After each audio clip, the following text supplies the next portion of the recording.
First of all, thank you very much for inviting me in this conference, once again, in the Agri Forum. It's Agri Forum number 4 or 5, I guess.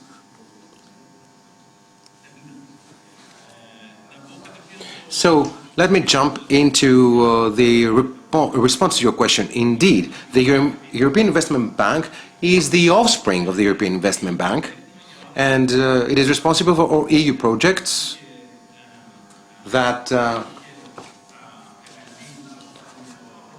can be manned by its people, especially in all the member states of the EU. So in order to start by saying, for example, that personally as representative of the European Investment Bank, I have Greece and Cyprus. So I have already 3 projects in Greece and 2 in Cyprus, and we try to do what you just already said. In other words, how we can offer money to the primary and secondary sector. How we do that? Of course, via the banks, because we are not a bank. So allow me to explain what I'm actually talking about. So a few words about the European Investment Fund. EIF is an EU institution which is at the heart of the EU, dedicated to facilitating access to funding for all SMEs. Our objective is, of course, to reinforce entrepreneurship and innovation by offering a varied spectrum of support, starting from microfinance up to social economy,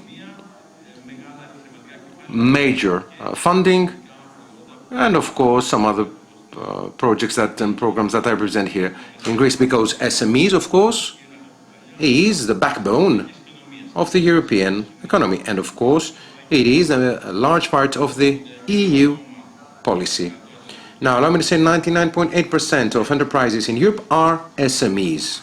There are 24.5 million SMEs in Europe, which employ 95 million employees. So these 95 million people manage to generate 4.16 trillion euros, an amount equivalent to the GDP of the 27 member states of the EU.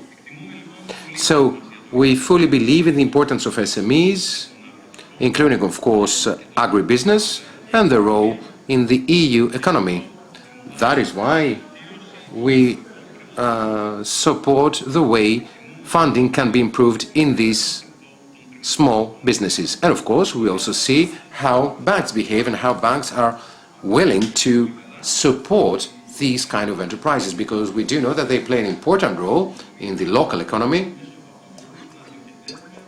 and because via the banks we can, of course, offer our funding products. So let's see how we can help financial institutions. Well, in some cases, whenever an agribusiness company or any given business does not have the appropriate credit worthiness, and of course people cannot calculate the expected cost and expected loss, or it might have a low credit worthiness, or which would have a high risk of a non-performing loan. So we have EIF, which says that via our projects we can cover and share the risk of the bank, and of course support the lender to get the appropriate funding, conduct his investment, and help both sides of this agreement. But of course, via this product, once again, I need to stress, we are not a bank. We promote our products all over Europe in order to support all SMEs, not just the 3 out of 4, as our study suggests. Whether we're talking about startups, whether we talk about agribusiness, whether we talk mid-cap or SME. And of course, I'm not talking about the typical solutions, but of course we also need to consider something else in our projects. I'm talking about the social enterprises, I'm talking about all enterprises that the EU, via its projects and programs, tries to encourage in order to enter in a loan process.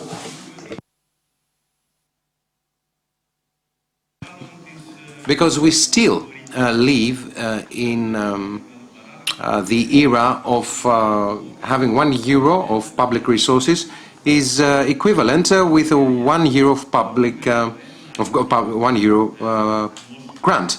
So via this financial instrument, we can at least be able to generate €5, so 5 times more investment, and of course to SMEs and agribusiness. So the benefits of our approach: we of course want to offer solutions whenever there is a funding gap. We wish to nurture existing and new ecosystems. We want to collaborate with the local lending partners, and of course developmental banks, private entities, governments, in order to be able to increase the number of financial institutions who can lend money. We understand, and I believe this was something which was already mentioned in the previous session, that there are always obstacles. There are many things that we need to consider, that we need to see things in place. So I guess after the COVID crisis, we have the financial crisis, we have the natural disasters last year, so we have the Ukraine. So I believe farmers and any given person suffers right now, but still we try to facilitate these problems that a person might have by offering a product that can truly help a farmer, for example, who has a lack of financial resources. So we come and we say what we can do. Well, we can help you at a level of 80%. So we can support this particular investment by offering at least 80% of the guarantees in order to implement such an investment. That is why, via the Greek government and the Ministry of Agricultural Affairs, we have created a new financial tool, an innovative tool, which is there to support by 80% the access to funding via the EAFRD. And of course, this Rural Development and Guarantee Fund is an innovative financial tool developed by the Hellenic Ministry of Rural Development and Food. And of course, we support farmers, manufacturers, and via this tool, we are here to reinforce and ease the access to finance through loan guarantees, strengthen the position of farmers in the supply chain. We support the promotion of environmental goals, added value, of course. We help the support and creation of new jobs, and of course, also we have a few operational costs for companies.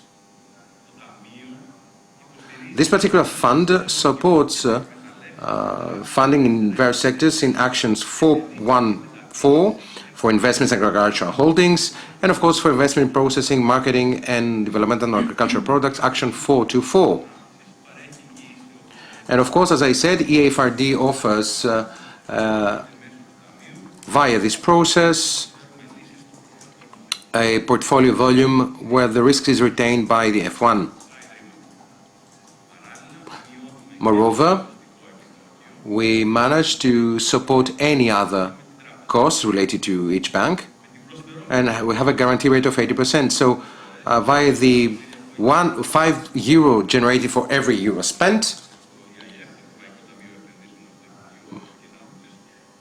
we can today finance loans up to €480 million. And of course, this is very important because we multiply by 80 and we can offer additional loan resources.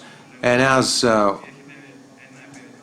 we come with an investment scheme, when the risk is covered, where there's a guarantee rate of 80%, well then, the entrepreneur can go to the bank and ask for this particular product. So he's covered at a level of 80%. And I shall provide some examples because, for example, in a year, we have managed to offer 128 transactions, loans to 226 agricultural SMEs, and we have supported 753 jobs.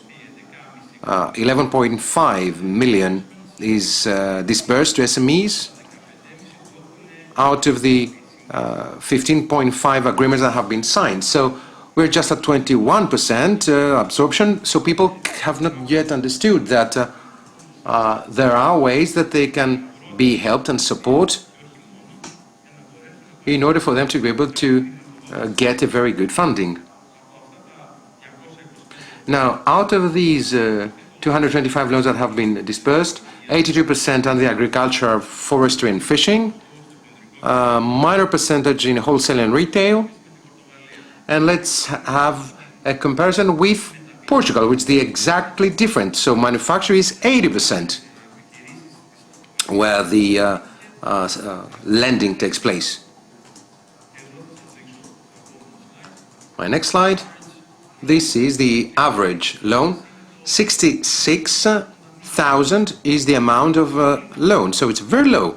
Whereas in Portugal it's more than 250,000. So the producer gets a simple loan of 60,000 just to cover a small investment he has actually conducted. So, but this is not the way to go. When the smallest loan is 10,000, the minimum loan,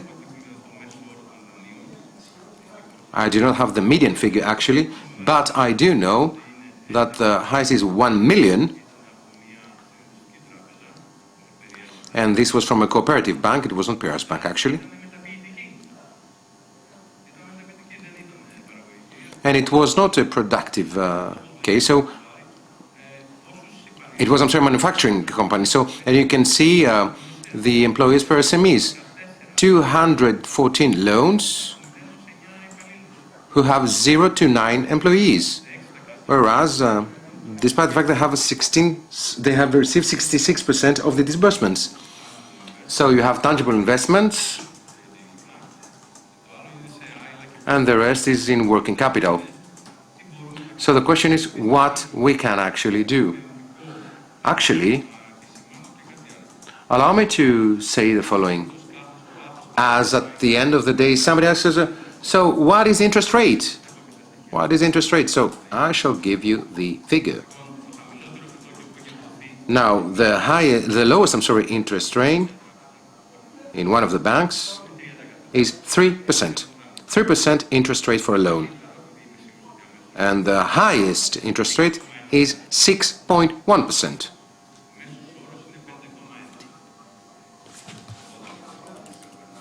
So this is if you wish to see the distribution.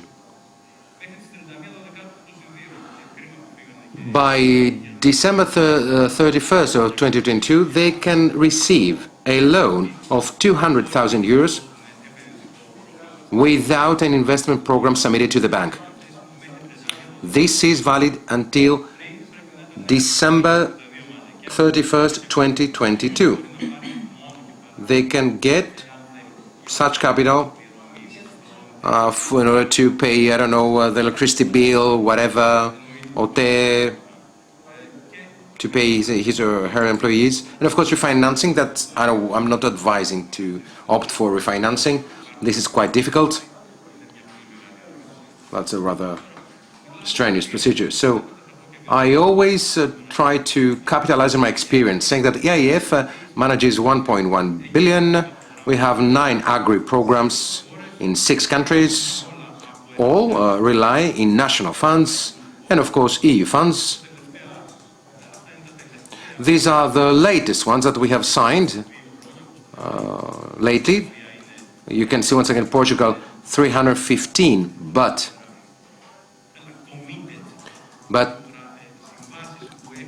committed 315 leverage to SMEs, 315 million, excellent. And Portugal is 3 months ahead of us. I'm not going to talk about France, as we cannot compare ourselves with France because we will start laughing of tears. EIF, generally speaking, has delivered more than 20 3.5 billion euros in companies and enterprises which present an agricultural risk, let's say.